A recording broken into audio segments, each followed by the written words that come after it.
Il est 19h10, vous écoutez Mathieu Béliard sur Europe 1. Votre invité, Mathieu, le député européen Florian Philippot, ancien numéro 2 du Front National, fondateur du parti Les Patriotes, auteur de Frexit, UE, en sortir pour s'en sortir aux éditions de l'Artilleur. Bonsoir Florian Philippot. Bonsoir. Bienvenue sur Europe 1 ce soir. Vous êtes toujours gaulliste ?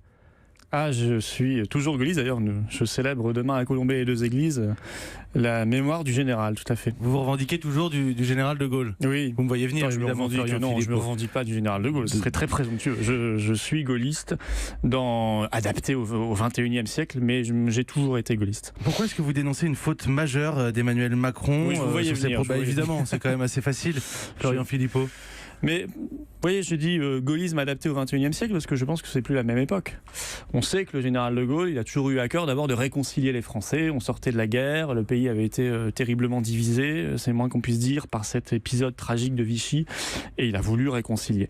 Aujourd'hui, le temps a passé, les historiens ont travaillé. Beaucoup de temps. Oui, beaucoup de temps a passé, bien sûr. Un siècle depuis la Première Guerre mondiale, par exemple. Mais en tout cas, depuis que s'est exprimé le général de Gaulle, pas un siècle, mais pas mal de décennies. 50 ans. Et c'est vrai que moi, je pense que le chef de l'État, Emmanuel Macron, n'est pas un historien qui doit tenir compte des nuances de l'histoire. Il est un chef de l'État qui doit unir le pays. Et le chef des armées. Bien sûr. Et il se trouve que Vichy, l'horreur de Vichy, l'antisémitisme, la collaboration efface Verdun. Ça me paraît, je crois que ça lui paraît maintenant évident puisqu'il a rétro-pédalé, et tant mieux, sur le sujet. C'est impossible. Mais moi, ça me paraissait évident. Non, mais à vos yeux, c'est pas un jugement de valeur. À vos yeux, c'est impossible pour un président de la République française de dire du bien du maréchal Pétain de la Première Guerre mondiale sans réveiller des passions. Je pense que ça n'est pas possible parce que le maréchal Pétain de Verdun 1916 a été effacé, plus qu'effacé, il n'y a pas d'équivalence, par l'horreur de ce qu'il a fait ensuite. Il a trahi son pays, il a été frappé d'indignité nationale, ça n'est pas rien. Et donc doit-on rendre un hommage national à quelqu'un frappé d'indignité nationale ? Ça serait parfaitement contradictoire.